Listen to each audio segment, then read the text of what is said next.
সম্মানিত দিনী ভাই বোন, ঈদের দিনের প্রথম কাজ কি? খেয়াল করো এদিকে। ঈদের দিনের প্রথমে 4-5টা কাজ আছে। 1 নাম্বার কাজ হলো ফেতরা বের করা।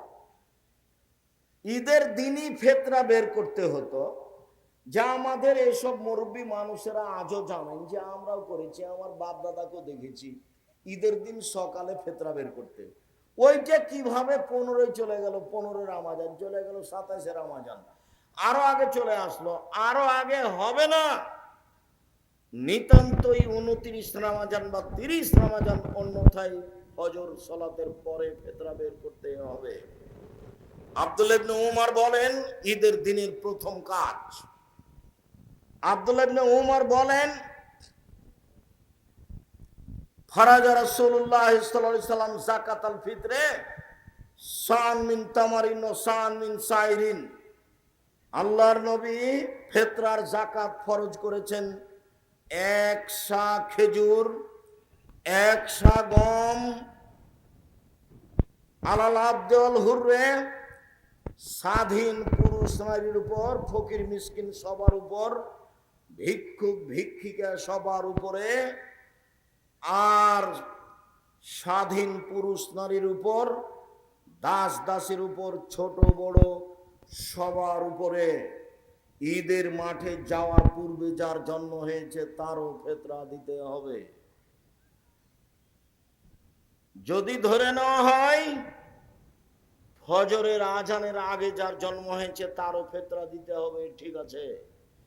যদি ধরে নেওয়া হয় যে সূর্য ডুবা পর্যন্ত, রামাজান শেষ হওয়ার সূর্য ডুবা পর্যন্ত সন্তান জন্ম নিয়েছে, তার ফিতরা দিতে হবে, তো ঠিক আছে। আমরা মনে করি ফজরের আজান পর্যন্ত কোনো ছেলে মেয়ে রাতে জন্ম নিলে তার ফিতরা দিতে হবে, সবাইকেই ফিতরা দিতে হবে। ছোট বড়, শিশু, পুরুষ নারী, দাস দাসী, কাজের মেয়ে, ফকির মিসকিন সবাইকেই ফিতরা দিতে হবে, দিতেই হবে। চাঁপাই নবগঞ্জের ভাষা তো ওকে দিতে হবে, ওর বাপকে দিতে হবে, ফিতরা দিতেই হবে। ফকির হলে ফিরিয়ে দেওয়ার সময় তার চেয়ে বেশি দিয়ে দেওয়া হোক। ও আমার বেহান তুয়াদ্দা কাবলাল খরুজ ইলা সালাহ কাবলা খরুজুন নাস ইলাল মুসাল্লা। ফিতরা বের করতে হবে ঈদের মাঠে যাওয়ার পূর্বে। এই যে বুখারী মুসলিমের হাদিস, ফিতরা বের করতে হবে কখন? ঈদের মাঠে যাওয়ার পূর্বে। আগে যে নিয়ম ছিল সেটাই ঠিক ছিল।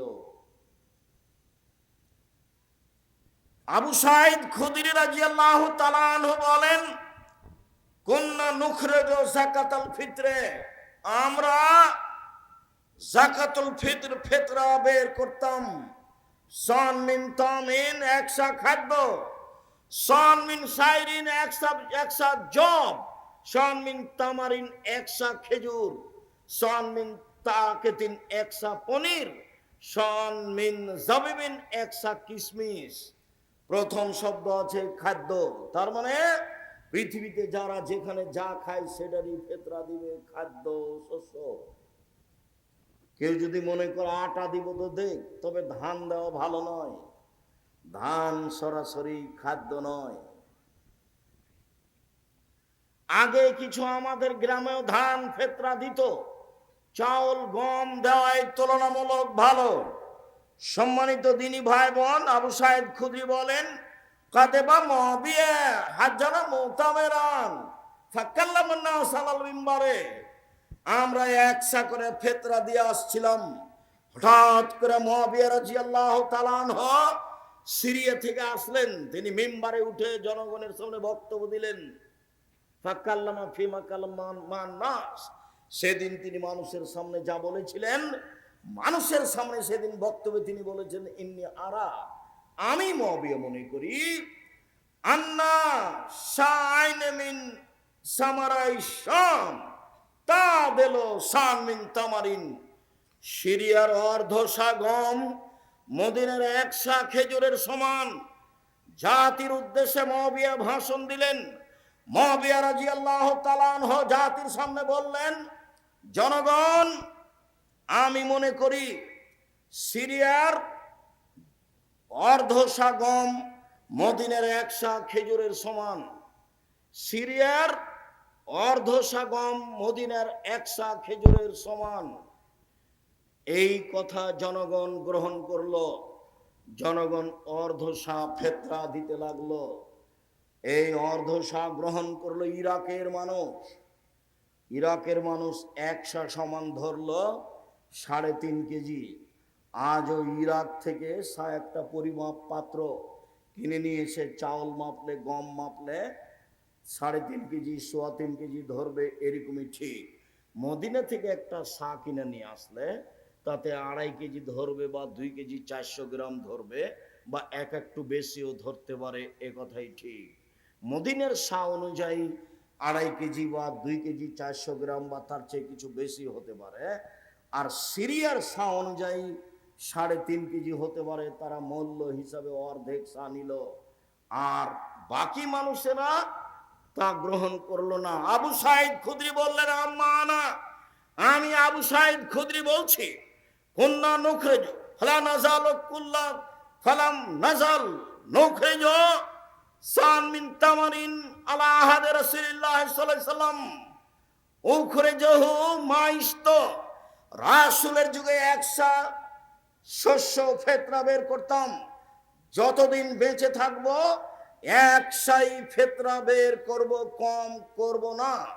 কারা রাজুলুন মিনাল কম, জনগণের একজন বলল, আবু সাইদ খুদরি, আওয়া কামহানে মুদ্দাইনে মিন কামহিন, অর্ধশা গম দিলে হবে না? তখন আবু সাইদ খুদরি বললেন, অর্ধশা গম দিলে কেন হবে? তিলকা কিমাত মুআবিয়া, এটা হলো মুআবিয়ার মূল্য হিসাব। এইটা হলো মুআবিয়ার মূল্য হিসাব। লাক বালোহা ওয়ালা আমালোহা, মুআবিয়ার মূল্য হিসাব আমি কখনো গ্রহণ করব না, কখনো তা মানব না। মুআবিয়ার মূল্য হিসাব কখনো গ্রহণ করব না, কখনো তা মানব না। এই কথা আবু সাইদ খুদরি রাদিয়াল্লাহু তাআলা আনহু বললেন। আমি বলছি, সম্মানিত দিনী ভাই বোন, 1 সা ফেতরা বের করতে হবে, এ কথাই ঠিক, মূল্য নয়।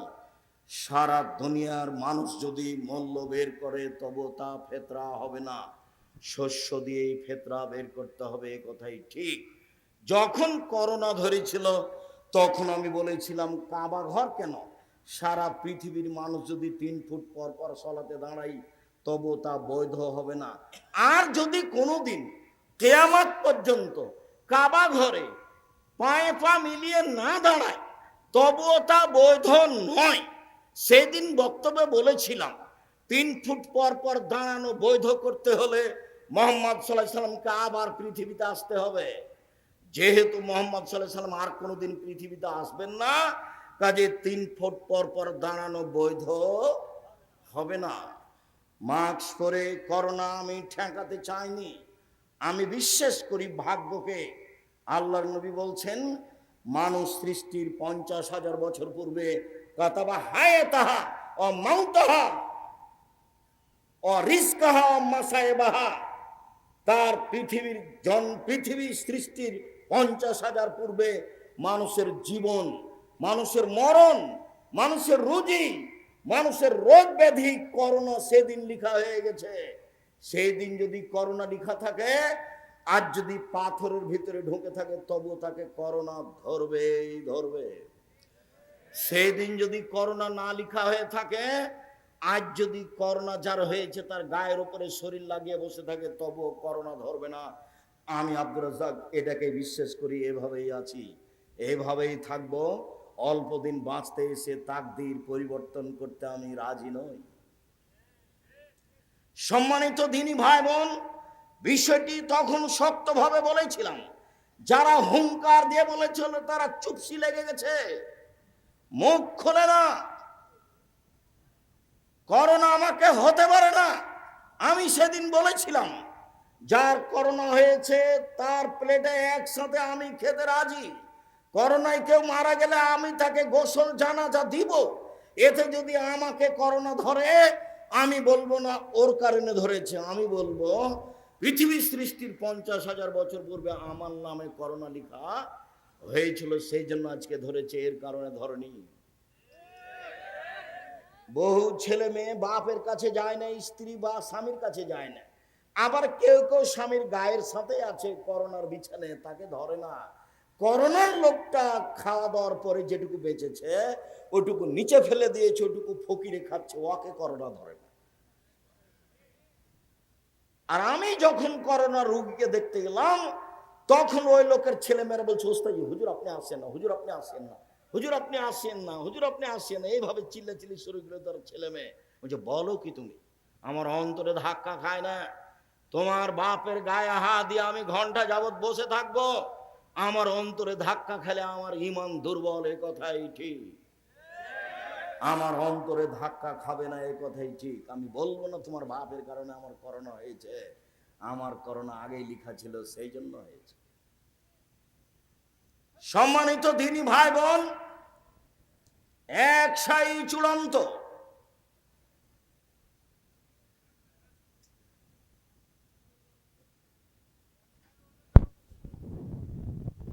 এক সায়ের ওজন 2.5 কেজি, আর না হলে 2 কেজি 400 গ্রাম, বা 2.5 কেজির একটু বেশি। এইখানে কি বলা আছে? 2.5 কেজি বলেছো তোমরা? ঠিক আছে, 2.5 কেজি, 2.5 কেজি, এইটাই ঠিক আছে।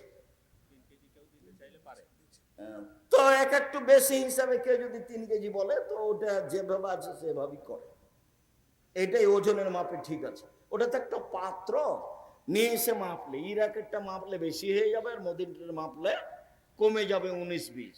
সম্মানিত দিনী ভাই বোন, আবার বলে রাখছি, ঈদের দিনের প্রথম কাজ হলো, ঈদের দিনের দ্বিতীয় কাজ গোসল করতে হবে।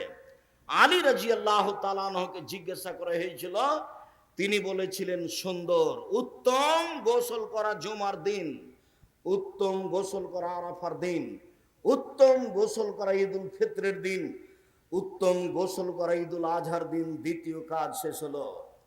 ঈদের দিনের তৃতীয় কাজ, ঈদের দিনের তৃতীয় কাজ, ঈদুল ফিতর হলে খেয়ে বের হতে হবে।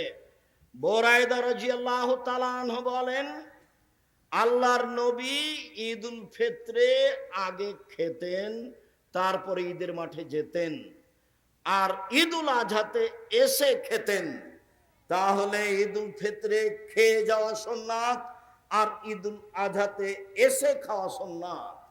এসে গরুর গোস্ত কলিজা খেতে হবে, এইটা জরুরি নয়। আর সোয়া পহর রোজা থাকতে হবে, এ কথাও নয়। অর্ধেক দিন রোজা থাকতে হবে, এ কথাও নয়। ঈদের দিনের সুন্নাত হচ্ছে, সেটা যদি ঈদুল ফিতর হয় তাহলে খেয়ে যাবে, আর যদি ঈদুল আজহা হয় তাহলে এসে খাবে। বুঝা যায় না কথা? যদি ঈদুল আজহা হয় তাহলে এসে খাবে। ঈদুল ফিতরের চতুর্থ জরুরি কাজ, সূর্য ওঠার পরপরই বের হতে হবে। আব্দুল্লাহ ইবনে বুসর বলেন, তিনি বের হলেন কিছু জনগণকে নিয়ে ঈদের মাঠে। ফানকারা ইবতিআন নাস, জনগণের ঈদের সালাত দেরি করে আদায় করাকে তিনি নাকচ করলেন। তিনি বললেন, কাদ ফারাগনা সাআতানা হাজিহি, এই সময় আমরা ঈদের সালাত আদায় করে নিয়েছি। তখন ছিল চাষতের সালাতের সময় 7:30 8টা। দেরি করাকে তিনি নাকচ করলেন। এই ছেলে, খুব মূল্যায়ন করা কথা শুনতে হবে, খুব দাম দিতে হবে। কে বললো ঢাকা ঈদগাহ মাঠে একবার সালাত হবে 9টার সময়, একবার সালাত হবে 10টার সময়, একবার সালাত হবে 11টার সময়? ধর্ম পাগল হয়ে গেছে।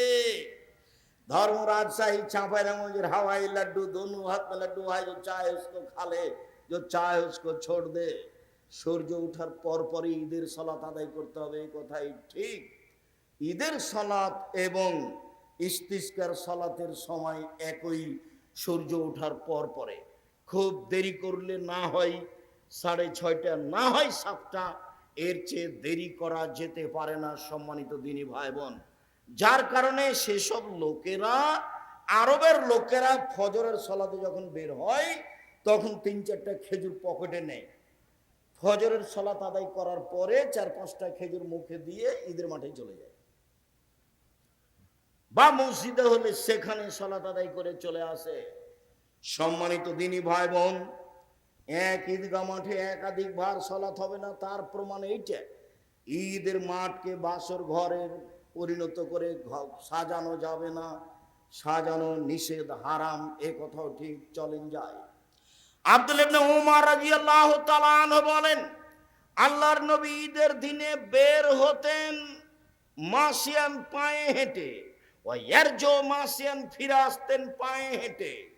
পায়ে হেঁটে যাওয়া ভালো, পায়ে হেঁটে আসা ভালো, সাথে সাথে বাহনে চড়ে যাওয়া যায় আমরা হারাম মনে করি না, তবে পায়ে হেঁটে যাওয়া ভালো, পায়ে হেঁটে আসা ভালো।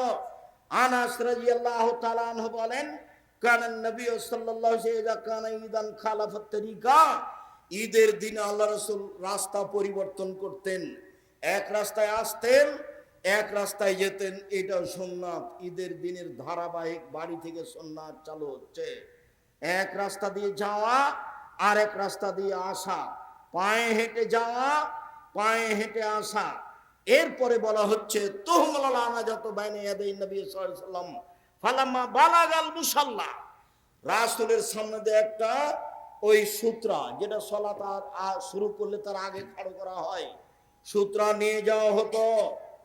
ফায়জা বালগাল মুসাল্লা, ঈদের মাঠে চলে গেলে ফা নসবাত বাইনা ইয়াদাইহি, এই সূত্রটা গেড়ে দেওয়া হতো। এইটাকে সামনে রেখে তিনি সালাত আদায় করতেন। ওয়াযালিকা ইসাল্লি ফাদান লাইসা ফিহি শাইউন ইসতাতা'রা বিহি, এই জন্য যে ঈদের মাঠ ফাঁকা থাকতো, কোনো কিছু ঈদের মাঠে থাকতো না যেটা সামনে করে সালাত আদায় করা যাবে।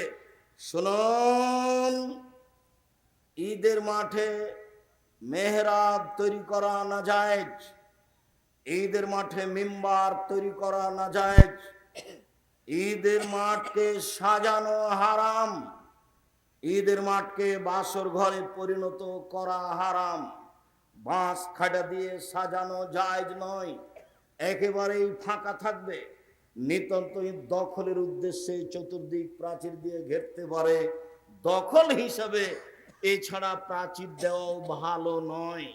আল্লাহর নবী মসজিদে নববীর উপর দিয়ে হেঁটে এসে তিনি মাঠে ঈদের সালাত আদায় করতেন। আপনারা খুব ভালোভাবে জানেন, মসজিদ নববীতে 2 রাকাত সালাত আদায় করলে অন্য মসজিদে 2 রাকাত সালাত আদায় করলে তার চেয়ে 1000 গুণ বেশি নেকি হবে। এরপরেও পৃথিবীর সবচেয়ে দামি মানুষ দামি মসজিদের উপরে পা দিয়ে, পায়ে পাড়া দিয়ে হেঁটে চলে গেলেন ফাঁকা জায়গায়, তার মানে ঈদের সালাত ফাঁকা জায়গায় আদায় করতে হবে। এরপরে বাড়ি থেকে বের হওয়ার সময় তাকবীর শুরু করতে হবে। ইবনু শিহাব জোহরি বলেন, কানান নাস ইউকাব্বিরুনা ফিল ঈদে হিনামা ইউখরিজুনা মিন মানাজিলিহিম, জনগণ তাকবীর শুরু করত যখন বাড়ি থেকে বের হতো, তখন তো ঈদুল ফিতরে। বাড়ি থেকে বের হওয়ার সময় বলতো আল্লাহু আকবার, আল্লাহু আকবার, লা ইলাহা ইল্লাল্লাহ, আল্লাহু আকবার, আল্লাহু আকবার, ওয়ালিল্লাহিল হামদ, আল্লাহু আকবার কাবীরা, আলহামদুলিল্লাহ কাসীরা, সুবহানাল্লাহি বুকরাতান ওয়া আসীলা। এই দোয়া আমি কোনোদিন প্রমাণ করতে পারিনি। অতএব এমনি আল্লাহু আকবার বলতে পারেন, সুবহানাল্লাহ বলতে পারেন, লা ইলাহা ইল্লাল্লাহ বলতে পারেন, আর এটাই খাস তাকবীর।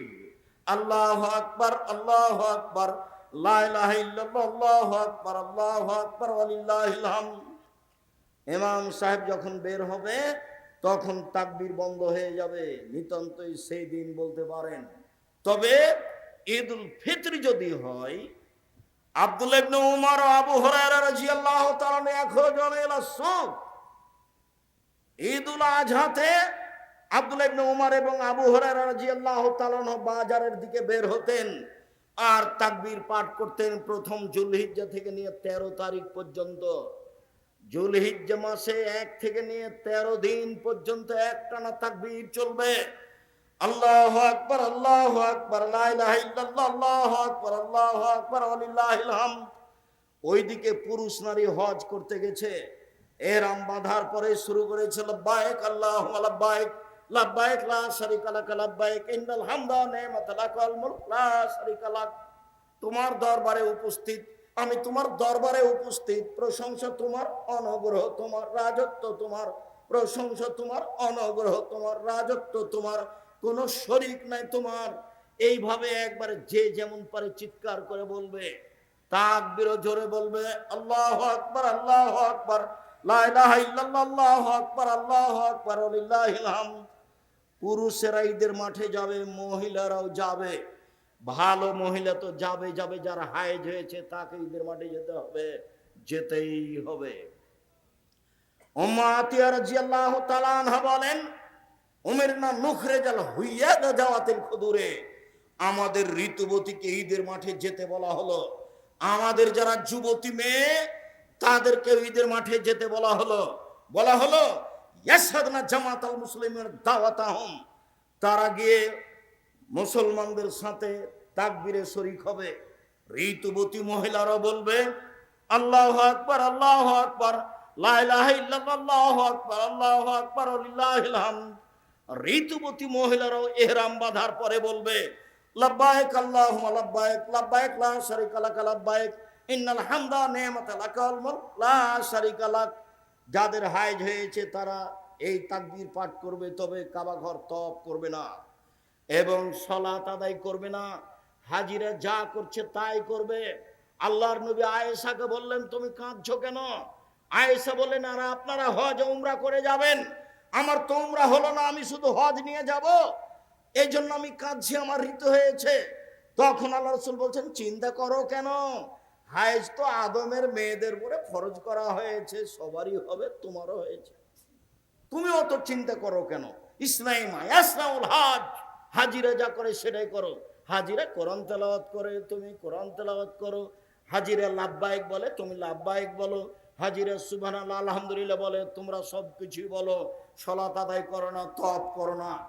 এই বিবরণ পেশ করে, বুখারী মুসলিমের বিবরণ পেশ করে বলা হয়েছে ঋতুবতী মহিলারাও কোরআন মাজিদ ধরে পড়বে, এ কথাই ঠিক। শতদিনের তদন্তে এ কথাই আছে।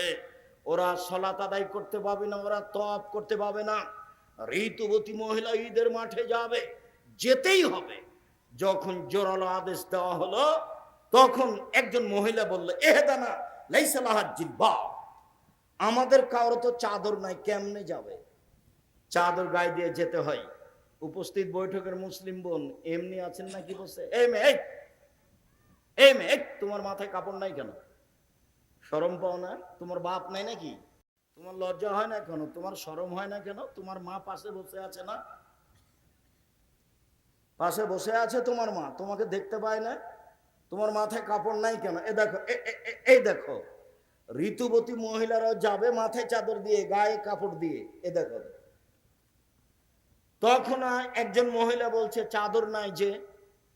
তখন আল্লাহ রাসূল বলছেন লেতুল বেসা সাহেবাত মিন জিলবাবিহা, আর একজন বান্ধবীর চাদর নিয়ে যাবে, খালি মাথায় ল্যাংটা হয়ে হে হে করে চলে যাবে না, ঢং ঢং করে। এসেছে ওখানে এইভাবে। উপস্থিত বৈঠকের দিনী বোন, আপনি কি আপনার দেবরের সাথে এসেছেন? আপনি একটু শরম পান না? আব্দুর রাজ্জাক বিন ইউসুফ এসেছেন। মা হলে চারটা জিনিস লাগে। উপস্থিত বৈঠকের মুসলিম বোন শুনেন, যেটা আমি সব সময় বলছি, মা হলে চারটা জিনিস লাগে। এক, যেটা জাবের বললেন, জাবের বলছেন যে আমরা এখন মদিনায় ঢুকবো রাদিয়াল্লাহু তাআলা। আল্লাহ রাসূল বলছেন, এই থামো থামো থামো, আমরা এখানে রাতে থাকবো, সকালে যাব। তো জাবের রাদিয়াল্লাহু তাআলা বলছেন, আমি নতুন বিবাহ করেছি, আমাকে বাড়ি যেতে দেন। তো আল্লাহ রাসূল বলছেন, তুমি নতুন বিবাহ করেছো, কুমারী মেয়ে বিবাহ করেছো না তালাক প্রাপ্ত মেয়ে বিবাহ করেছো? তো জাবের বললেন, আমি তালাক প্রাপ্ত মেয়ে বিবাহ করেছি। তো আল্লাহ রাসূল বললেন, তুমি কুমারী মেয়ে কেন বিবাহ করলে না? তুমি তার সাথে খেলতে, তোমার সাথে খেলতো। তখন জাবের রাদিয়াল্লাহু তাআলা বলছেন, আল্লাহ রাসূল শোনেন, আমার একটা কথা শোনেন আল্লাহর নবী, আমার বাপ উহুদের যুদ্ধে শহীদ হয়েছেন 9 জন মেয়ে রেখে, আমার 9টা বোন আছে। আমি আমার বোনদের সমবয়সের মেয়েকে আক্রাহন উজাব্বেজা মিসলাহুন না, ওদের সমবয়সের মেয়েকে আমি বিবাহ করা পছন্দ করিনি 4টা কারণে। আল্লাহ নবী শোনেন, আমার আব্বা উহুদের যুদ্ধে শহীদ হয়েছেন 9 জন মেয়ে রেখে, আমার 9টা বোন আছে, আমার বোনদের সমবয়সের কম বয়সের মেয়েকে আমি বিবাহ করিনি চারটা কারণে। এক, লে তুয়াল্লে মাহুন্না, আমার বউ যেন আমার বোনদেরকে বিদ্যা শিখাতে পারে।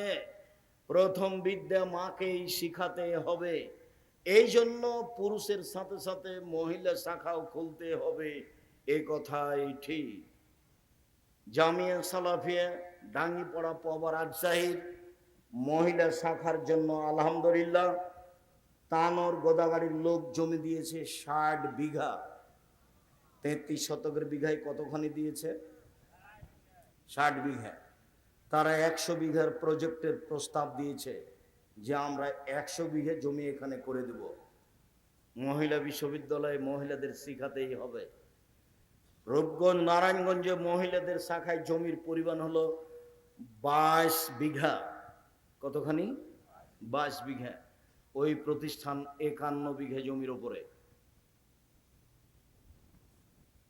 সম্মানিত দিনী ভাই বোন, মহিলা শাখা দিনাজপুরেও আছে, মহিলা শাখা বরিশালেও আছে, মহিলা শাখা চট্টগ্রামেও শুরু হবে ইনশাল্লাহ। সময়ের গতিতে চট্টগ্রাম, ময়মনসিংহ, নোয়াখালী, ফেনী, যশোর, কুষ্টিয়া এসব ডিস্ট্রিক্টে জমি রেডি আছে। সময়ের গতিতে প্রতিষ্ঠান চালু হবে ইনশাআল্লাহ।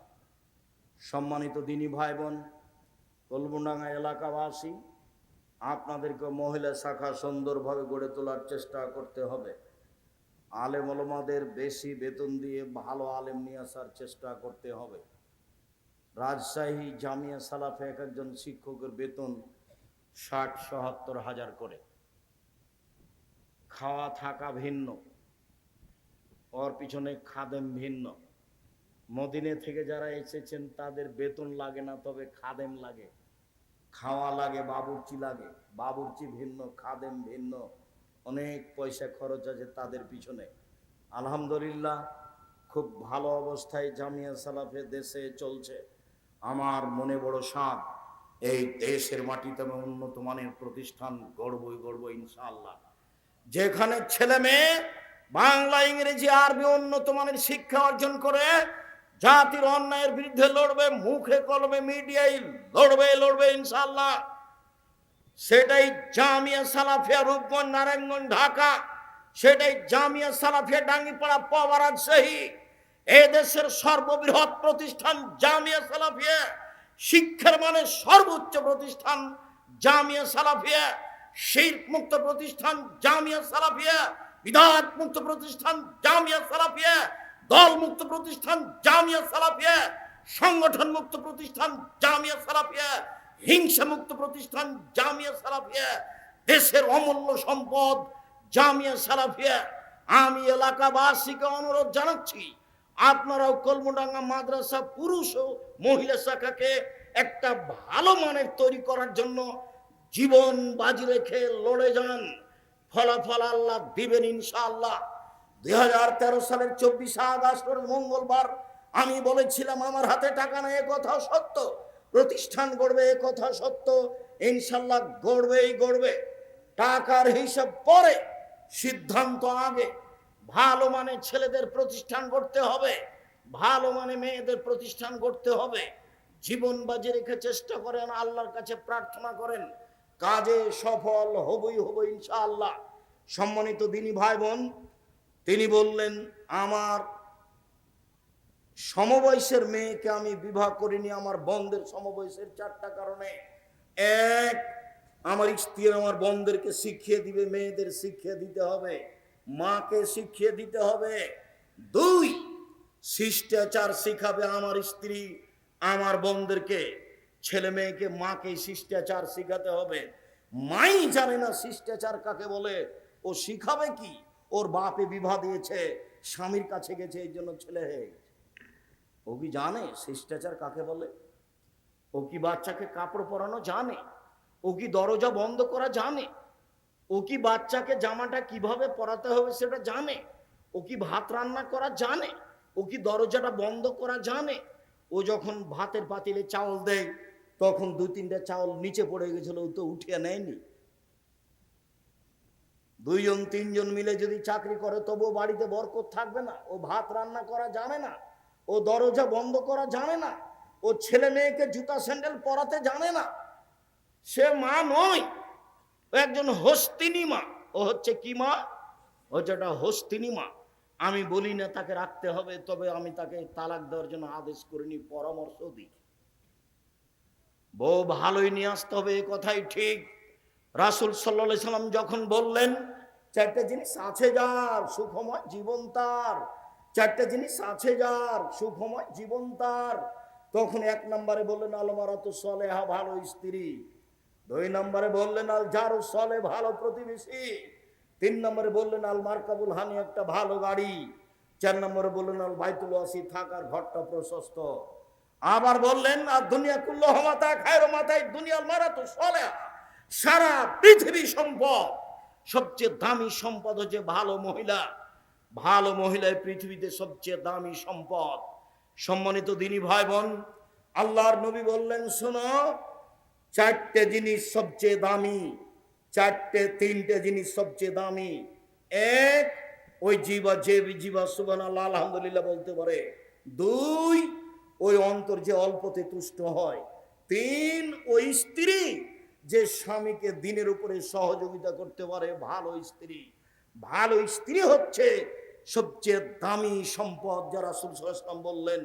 আল্লাহ নবী বললেন খায়রুন নিসায়ে, মহিলাদের মধ্যে সবচেয়ে ভালো মহিলা হচ্ছে ওই স্বামী আদেশ করলে পালন করে, স্বামীর সাথে কথা বললে হাসি মুখে বলে, স্বামী বাড়িতে না থাকলে নিজেকে হেফাজতে রাখে, কারোর সাথে মোবাইলে কথা বলে না, দেবর ভাসুরের সাথে গল্পে জড়িয়ে পড়ে না। এই হলো সবচেয়ে ভালো নারী। আল্লাহর নবী বললেন সবচেয়ে ভালো মহিলা যে স্বামীর সাথে কথা বললে হাসি মুখে বলে, স্বামী আদেশ করলে পালন করে। দিন রাত খালি ঝগড়া। আব্দুর রাজ্জাক সাহেব, আপনি না হয় বলছেন আমার স্বামীর মুখখানি এতই খারাপ, এতই খারাপ, চাঁপাইনবাবগঞ্জের ভাষার মুখখানি একবারে মনে করে ঘিনঘিনা মুখ, এভাবে গালি দেয় যার আমি সহ্যই করতে পারি না। তাই আমাকে যখন বলে এক গ্লাস পানি দে, তো তখন এক গ্লাস পানি নিজে এইভাবে রেখে দিই ঠেকুস করে, যে আমি উল্টা ঘুরে দাঁড়াই, ওকে আমি সহ্যই করি না। আপনি মেনে নেন, তিতা লাগুক আর মিঠা লাগুক, নইলে সংসার বাদ দেন। এইভাবে ঝুলন্ত থাকা হবে না। আর আপনাকে আমি দিন রাত বলে আসছি, স্ত্রীকে গালি দিতে হয় না, কটু কথা বলতে হয় না, মারতে হয় না, মন্দ কথা বলতে হয় না। স্বামী হলে পাঁচটা জিনিস লাগে। এক, ভালো মানের পড়তে দিতে হয়। দুই, ভালো মানের খেতে দিতে হয়। তিন, কটু কথা বলতে হয় না। চার, মুখের উপরে মারতে হয় না। পাঁচ, এখানে সেখানে শ্বশুর বাড়ি খালার বাড়ি যেতে দিতে হয় না, বাড়িতে থাকবে। জরুরি প্রয়োজন ছাড়া বাড়ি ত্যাগ করবে না, খুব জরুরি প্রয়োজন ছাড়া বাড়ি ত্যাগ করবে না। ওই হলো স্বামী। স্বামী হলে পাঁচটা জিনিস লাগে। আল্লাহ রাসূল বললেন নবীগণ জান্নাতে যাবেন, শহীদেরা জান্নাতে যাবে, সিদ্দিকেরা জান্নাতে যাবে, ওইসব মহিলারাও জান্নাতে যাবে যাদের স্বামী একটু মন খারাপ করলে, রাগ করলে হাতখান ধরে বলে যতক্ষণ পর্যন্ত আপনি খুশি না হবেন ততক্ষণ পর্যন্ত আমি খালেদা কোনো কিছুই খাবো না। এ হলো জান্নাতি নারী। সব মিলে যাবে স্বামী সেবায়। আপনি দেখেন, ঘুরে ঘুরে দেখে আসবে স্বামী সেবায় হচ্ছে, যে দিক দিয়ে ঘুরিয়ে ধরেন ঘুরে এটাই আসবে। যখন আল্লাহ নবী বললেন যে মহিলারা তোমরা দান করো, অধিকাংশ নারী হচ্ছে জাহান্নামী, অধিকাংশ নারী হচ্ছে জাহান্নামী, তো মদিনার নারীরা কথা বলতে পারেন। বললেন কেন? তখন আল্লাহ রসুল বললেন স্বামীকে মানে না যে এই জন্য। হলো, স্বামীকে মানে না যে এই জন্য, মেনেই চলতে হবে। আর আপনি মুখখানকে একটু ভালো করবেন, খারাপ করিয়েন না। গালি দিয়ে কি হয়? একটু পরে তো তারই হাতে রুটি বানানো খাওয়া লাগে, তারই হাতে রান্না করা খাওয়া লাগে, তাকে গালি দেন কেন? হ্যাঁ? আর এই সব চাঁপাইনবাবগঞ্জের স্বভাব কেন? লাঠি নিয়ে মারতে যান কেন? গরুর চারিতে নাইন দিয়ে পানি না দিলে মন খারাপ হয়, ঘর বাড়ি ঝাড়ু না দিলে মন খারাপ হয়, পোয়াল না শুকালে মন খারাপ হয়, সব সময় খালি উষ্টা লেগে থাকলে হবে? সবসময় বইয়ের উপরে মন খারাপ করে। উর্দু ভাষী হলে, আরবি মানুষ হলে বুঝতে পারতেন কাজ করতে বলা কেমন ঠেলা। খালি আপনি ওই পাকিস্তানি উর্দু ভাষী মহিলা বিভাগগুলো দেখেন, খালি কাজ করতে বলেন যে একটু কাপড়টা পরিষ্কার করে দাও, তো বলো কে আমায় মেরে দাসী আইও মাদে আইও নাকি? আমি কি তোমার দাসী নাকি আমাকে কাজ করতে বলছো? মানে বাংলাদেশি চাঁপাইনবাবগঞ্জের আপনার এই সাপাহারের মেয়ে, সেই জন্য সবই করে দেয়, তবু মারতে যান। ভাত রান্না করে দেয়, বাড়ি পরিষ্কার করে দেয়, গোয়াল পরিষ্কার করে দেয়, নোন্দা ঘোঁটা বানিয়ে দেয়, তবু মারতে যান। পুয়াল শুকিয়ে দেয়, সব কিছু করে দেয়, তবু মারতে যান কেন? শরম হয় না কেন? হায়া হয় না কেন? খবরদার কখনো মারবেন না। চলেন এবার মাঠে চলে যাই। ঈদের সলাৎ, ঈদের সলাৎ এর পূর্বে কোনো কিছু হবে না, কোনো বক্তব্য হবে না, কোনো তাকবীর বলতে বলা হবে না, কোনো কিছু হবে না। ঈদের মাঠে প্রথম হবে সলাৎ। ঈদের মাঠে প্রথম কি হবে? সলাৎ। এরপরে ইমাম দাঁড়িয়ে বক্তব্য দিবেন। খুতবা একটাই হবে, দুইটা নয়। খুতবা একটাই হবে, দুইটা নয়। মোটামুটি ঈদের সলাৎ শেষ করলাম।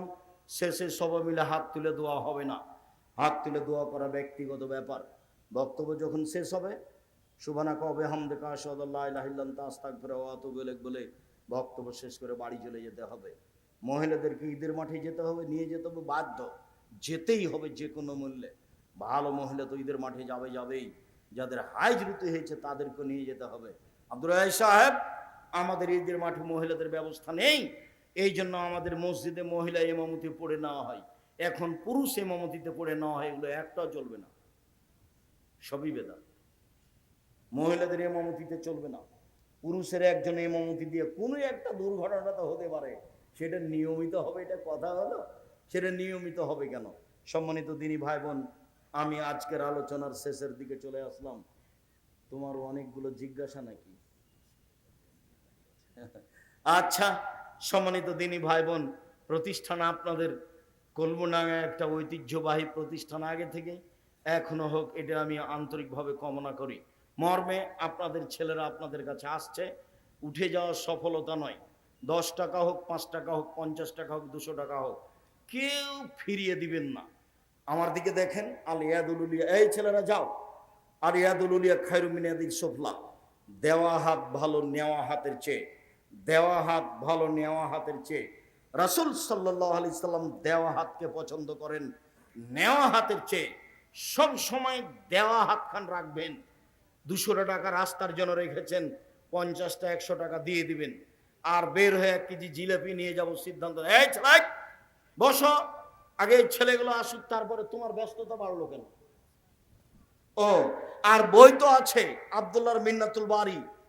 আমরা নিজের ছেলের জন্য দোয়া করি, আব্দুল্লাহর জন্য দোয়া করি। বুখারীর ব্যতিক্রম ব্যাখ্যা, বাংলা ভাষায় বুখারীর ব্যতিক্রম ব্যাখ্যা 2য় খণ্ড বের হয়েছে। তাদের 1ম খণ্ড আছে, 2য় খণ্ড আছে। আব্দুল্লাহর অন্যান্য যেগুলো বই আছে, বিশেষ করে সিলেবাস। একটু থামে, নাই ছেলে থামো, এই ছেলেগুলো যাক না, তুমি ব্যস্ত হয়ে গেলে কেন? ছেলেগুলো পার হোক, তারপরে তুমি উঠো। তুমি নিজের প্রতিষ্ঠানে এসেছ, আমি তো বলছি আমি উঠতে বললে উঠবেন না কেন?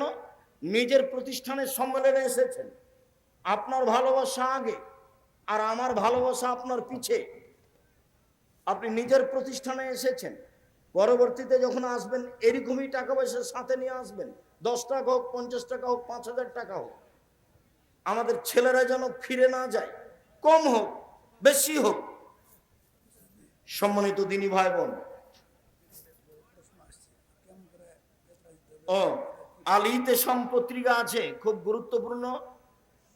অন্তত 30 টাকা দিয়ে একটা পত্রিকা নিয়ে যাবেন, কেউ খালি হাতে যাবেন না। আর মহিলাদের জন্য আছে কেন এই নির্যাতন, কি তার প্রতিকার। আর আছে কেন হবো অবরোধবাসিনী। বেগম রোকেয়া লিখেছে অবরোধবাসিনী, কেন হবো অবরোধবাসিনী, এই বই আছে। দুয়ার বই আছে, কতটি হাত তুলে দোয়া আছে, কোথায় কোথায় হাত তুলে দোয়া করতে হবে। আর নামাজ শিক্ষা বই আছে। আর যেসব বই কথা বললাম এগুলো উপদেশ বই আছে। আদর্শ নারী, আদর্শ পরিবার, এইসব বই, সব বইগুলি সংগ্রহ করুন।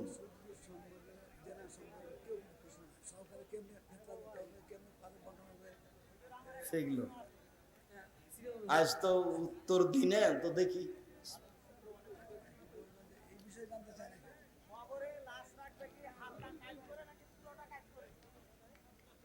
চলো পুরোটা কাট করে। না, ডান কাতে থাকবে, পূর্ণ ডান কাতে থাকবে। কবরস্থানে নতুন পুরাতন কবর আছে, সেখানে সেখানে মাদ্রাসা তৈরি, তো ওটা আপনারা লিখিত ফতো নেন, এলাকার লোক কি বুঝছে সেখানে মাদ্রাসা তৈরি করা না করা। যদি কবর সরিয়ে দিয়ে থাকে কোনো সমস্যা নেই। ইমাম সাহেবের জন্য বেতন তুলে ইমাম সাহেব কিছু দিয়ে মসজিদে রাখা যাবে কি? হ্যাঁ যাবে, আপনারাই টাকা উঠাবেন, ইমাম তো রাখতেই হবে, টাকা দিই তো রাখবেন। ওর নয় আহাল পরিবার, ছেলে মেয়ে নেই, ও ফ্রি থাকবে, খাবে। আসসালামু আলাইকুম জনাব, যদি কোনো ব্যক্তি নিয়মিত তাহাজ্জুদ সালাত পড়েন, তার জন্য সবচাইতে কোন সালাতটি উত্তম, তাহাজ্জুদ না তারাবি? তাহাজ্জুদ। পুরুষের চরিত্র রক্ষার জন্য নারীদের পর্দা করতে হয়, নারীর জন্য পুরুষের কেন পর্দা করতে হয় না? পুরুষকে আল্লাহ পর্দা করতে বলেছেন, চক্ষু নিচু রাখতে বলেছেন। অকুলিল মুমিনাত অকুলিল মুমিনিনা, মোমেন পুরুষ নারীকেও আল্লাহ চক্ষু নিচু করতে বলেছেন। ডিজিটাল প্রজেক্টরের মাধ্যমে মহিলাগণ ওয়াজ শ্রবণ করার পাশাপাশি বক্তাকে প্রত্যক্ষ করা বা দেখা কতটুকু শরীয়ত সম্মত? একবারে 100 সম্মত।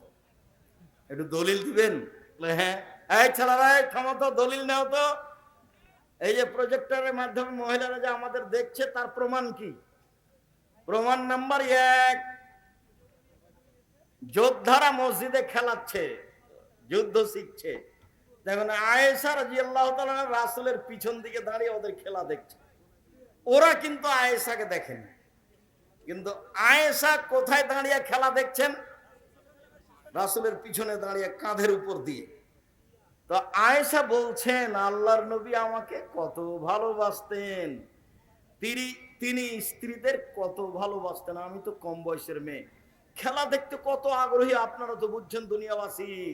ঘন্টার ঘন্টা দাঁড়িয়ে আছে, আমাকে একবারও বলে না হয়েছে হয়েছে আর কতক্ষণ থাকবা, হয়েছে একবারও বলে না। আমি যতক্ষণ দেখতে থাকলাম ততক্ষণ তিনি দাঁড়িয়ে থাকলেন। 2, যখন জাফর রাদিয়াল্লাহু তাআলা এবং আব্দুল্লাহ ইবনে রাওহা যোদ্ধারা যখন শহীদ হয়ে আসলেন, মসজিদ আল্লাহ রাসূল বসলেন। আল্লাহ রাসূলকে এসে বলা হলো যে তারা খুব কান্নাকাটি করছে, ছেলে মেয়েরা। তো যে এসে বলল কান্নাকাটি করছো, ওকে আল্লাহ রাসূল বলেন তুমি যাও না, ওদেরকে বাড়িতে ঠেকাও যেন কান্নাকাটি না করে। তো লোকটা আবার এসে বলছে সামলাতে পারি না, তুই চিল্লাচিল্লি করে কাঁদছে। তো আয়েশা রাদিয়াল্লাহু তাআলা বলছেন, আমি দরজার একটা ফাঁকা দিয়ে ভাঙা জায়গাতে দেখছিলাম, ওই যে লোকটা এসে বারবার বলছে। তখন আমার মনটা খারাপ হলো, এই লোক, এই তোমাকে যেটা বলেছে সেটা শোনো না কেন? আয়েশা কিন্তু এটা জোরে বলছেন না, হাদিসে এসেছে, এই লোক তোমাকে যেটা বলেছে সেটা শোনো, ওদেরকে ঠেকাও, তুমি খালি বারবার এসে বলো কেন যে সামলাতে পারি না সামলাতে পারি না। 2, ওটা বুখারী এটাও বুখারী, প্রজেক্টর জায়েজ করছি, বোঝা যায় না। 3 নম্বর হলো, আব্দুল্লাহ ইবনে মাকতুম ছিলেন অন্ধ মানুষ। তো এক মহিলার স্বামী মরে যাওয়ার পরে 4 মাস 10 দিন থাকার জায়গা ছিল না, কোথায় থাকবে? তো মহিলাকে বলেছিল যে তুমি ওই আব্দুল্লাহ ইবনে মাকতুমের বাড়িতে থাকো, ও তো তোমাকে দেখে না, তুমি যেভাবেই থাকো না কেন। এই যে 4 মাস 10 দিন, শুনেন শুনেন, আমরা একটা হাদিস পড়েছিলাম যে আল্লাহর নবীর পাশে তার 2 জন স্ত্রী বসেছিলেন, তখন আব্দুল্লাহ ইবনে মাকতুম আসছেন। তো আল্লাহ রাসূল বলে তোমরা সরো, ওই যে আব্দুল্লাহ ইবনে মাকতুম আসছে। আল্লাহ রাসূল, ওরা যে আমাদের দেখতে পায় না তো। আরে ওরা দেখতে পায় না, তোমরা তো দেখতে পাচ্ছ। মানে হ্যাঁ আমরা তো দেখতে পাচ্ছি। এই হাদিস জয়ীফ, আমলযোগ্য নয়। আগের গুলো সব বুখারী মুসলিম, একাধিক হাদিস দ্বারা প্রমাণ, প্রজেক্টর যায়, মহিলারা দেখতে পারে, পুরুষেরা নয়। না এখন না, তোমার কথা বলে, আপনি কথা বললে বেশি হয়। শেখ মুরিদ ব্যক্তির নামে ইফতারের আয়োজন করা যাবে কি? জি না।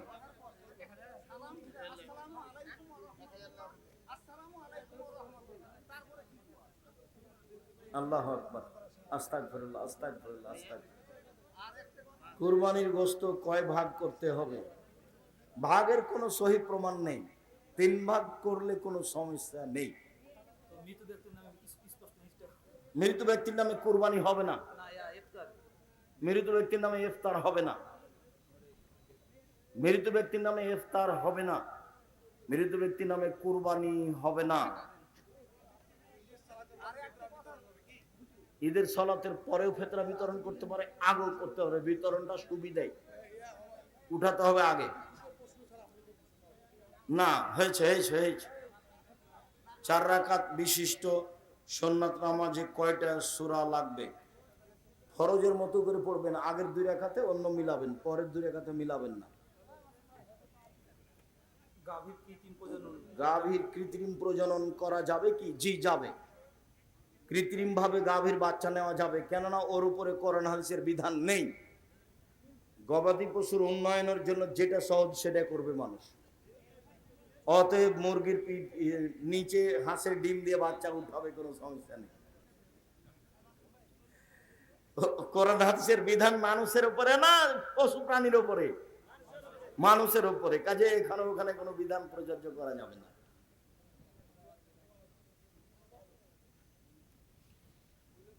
ফরজ বাদে যেগুলো নামাজ আছে, তারাবির নামাজ, তাহাজ্জুদ এর নফল বেতের নামাজ, সবগুলোতে কি সানা লাগবে? প্রত্যেক তাকবীরে তাহরিমের পরে সানা পড়বেন, এটাই উত্তম। সদকায়ে ফিতরার মাল মাদ্রাসা হক রাখে নাকি ফকির মিসকিন? মূলত ফকির মিসকিন, কওমি খারেজি মাদ্রাসাগুলো মিসকিনের অন্তর্ভুক্ত হিসেবে দিতে পারেন, তবে মূলত ফকির যারা চেয়ে বেড়ায়, মিসকিন যারা চাইতেও পারে না, সংসারে চলে না, এদেশের কওমি মাদ্রাসাগুলো কাছাকাছি তাই ফকির মিসকিনকে দিবেন আর প্রতিষ্ঠানে দিতে পারবেন না। তবে ফকির মিসকিন ভালো। কি আছে লিখা? সহি এতেকাফ। সহি এতেকাফ রাখার নিয়ম কি? সহি, সব সহি হয়ে গেল। 10 দিনের জন্য এতেকাফ করতে হবে। এতেকাফ অবস্থায় কোথাও যাওয়া যাবে না, পেশাব পায়খানা ছাড়া, গোসল ছাড়া।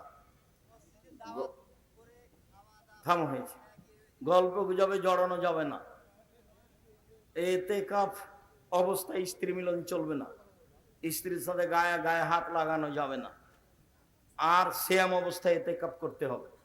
জুমা মসজিদে এতেকাফ করতে হবে, অক্তে মসজিদে নয়। মহিলাদেরও জুমা মসজিদে করতে হবে, অক্তে মসজিদ বা কোনো ঘরে এতেকাফ চলবে না। যদি পারে জুমা মসজিদে করবে, না পারলে নেই। এতেকাফ জরুরি কিছু নয়, এতেকাফ জরুরি কিছু নয়। এতেকাফ করলে নেকি পাবে বেশি, এরকম কোনো কথা নেই। এতেকাফ মানে একটু বেশি বেশি ইবাদত করবে, তা একটা পদ্ধতি গ্রহণ করেছে। ফিতরার টাকা মাদ্রাসায়, ফিতরার টাকা দিয়ে মক্তবের শিক্ষকের বেতন, একই ব্যাপার। শেখ, আমি একজন যুবক, আলহামদুলিল্লাহ আমি 5 ওয়াক্ত সালাত আদায় করার চেষ্টা করি, তবে আমার একটা সমস্যা, আমার মানসিক চিন্তা ভাবনা, মন খারাপ, হতাশা, দুশ্চিন্তা সব সময়। এখন আমার করণীয় কি? প্রথমত তুমি ফজরের সালাতের পরে, সকাল সন্ধ্যা মাগরিবের সালাতের পরে আল্লাহুম্মা আউযু বিকা মিনাল হাম্মি ওয়াল হুজনি ওয়াল আসজি ওয়াল কাসলি ওয়াল জুবনি ওয়াল বুখল ওয়া গালাবাতিদ দাইনি ওয়া কাহরি রিজাল, এই দোয়া পড়ো। সন্ধ্যা মাসনুন দোয়াগুলো, সব মাসনুন দোয়াগুলো মুখস্থ করো। বিশেষ করে এই দোয়াটা পড়তে শুরু, চিন্তা দূর হয়ে যাবে ইনশাআল্লাহ। চিন্তা করো না, আল্লাহ ভরসা, তাকদীরকে বিশ্বাস করো। শেখ, আমরা জানি আরবি তারাবি 8 রাকাত, কিন্তু আমাদের এখানে তারাবি 10 রাকাত পড়িয়েছে, পড়াতে পারে। 10 রাকাতের হাদিস পাওয়া যায়, তবে 8 রাকাতই সব হাদিস। শেখ, আমি যতটুকু জানি ফিতরার শেখ দান করার ফলে কবরের আযাব বন্ধ হয়ে যায়। জি, বুখারী মুসলিমের হাদিস। একজন লোক এসে বলছে, আমার বাপ মারা গেছে, টাকা পয়সা ছেড়ে গেছে, ওসিয়ত করেননি, হাল ইউকাফিরু আনহু আন আতাসাদ্দাকা আনহু, আমি আমার বাপের নামে দান করলে তার পাপ মিটে যাবে? কারণ নাম, উনি বললেন হ্যাঁ। চিন্তা করো না, বাপ মায়ের নামে দান করো। সৌদি আরবের সাথে সিয়াম রাখা যাবে কি? জি না, এবার নগদ মিথ্যা কথা। সারা পৃথিবীতে সূর্য বিভিন্ন সময়ে ডুবে, চন্দ্র বিভিন্ন সময়ে ডুবে উঠে, অতএব ঈদের দিনও ভিন্ন, আর সব ইবাদতও ভিন্ন। ওয়াজ মাহফিলে কসমেটিক্সের দোকান বসানো যাবে কি? সবগুলো থেকে বিরত থাকা ভালো, চেষ্টা করতে হবে। গ্রামের সকলের ফিতরার চাউল টাকা সর্দারের নিকট। শেখ, আমি একটি কাপড়ের দোকান করি, একটি কাপড় যদি নগদে 500 টাকা বিক্রয় করি, ওই কাপড় বাকিতে 700 টাকা, উভয় সন্তুষ্ট থাকলে সমস্যা নেই। ফেতরার টাকা কাকে কাকে দেব? শেখ, ফেতরার মাল মসজিদের সামনের দেওয়ালে কি উমরা করতে গিয়ে 31টা সিয়াম করেছে, ওখান থেকে না 30টার পরে ওকে থেকে যেতে হতো এমনি। কেন? আরবি মাস হলো মানে 10 মানে 20 মানে 30, এবার আবার আরবি মাস 10 20, এবার বৃদ্ধাঙ্গন একটা চেপে ধরা হয়েছে 29, মানে আরবি মাস কিয়ামত পর্যন্ত 31ও হবে না, 28 হবে, 30 হবে না, হয় 29 হবে। অতএব তার একটা রোজার বেশি হয়েছে, ভুল হয়েছে, এ অন্যায় করতে হতো না, এমনি থাকতে হতো, পরের দিন ঈদ করতো। কথা বুঝতে পারেননি? আর আরবি মাস ওই ইংরেজেরা খ্রিস্টানেরা কিভাবে একটার মধ্যে ঢুকিয়ে আর একটাকে বেশি করে কমিয়ে ঘুরে ঘুরে শীতের দিনে জানুয়ারি নিয়ে গেছে। খুব বুদ্ধি করে করেছে এগুলো, আর নয়। শুকরিয়া আল্লাহ, আমাদের যারা মারা গেছে তাদের কবরের শাস্তি মাফ করো। আমরা যারা অসুস্থ তুমি তাদের আরোগ্য দান করো। আমরা যারা বেঁচে আছি তুমি তাদেরকে তোমার রাসূলের পদ্ধতি অনুযায়ী চলার তৌফিক দান করো। তোমার দরবারে এই জোরালো দাবি দাওয়া রেখে আজকের আলোচনা এখানে শেষ করলাম। কেউ পত্রিকা ছেড়ে যাবেন না, 30 টাকা দামের একটা পত্রিকা ছেড়ে যাবেন না। আর আব্দুল্লাহর মিন্নাতুল বারি আছে, বোখারির ব্যাখ্যা ব্যতিক্রম।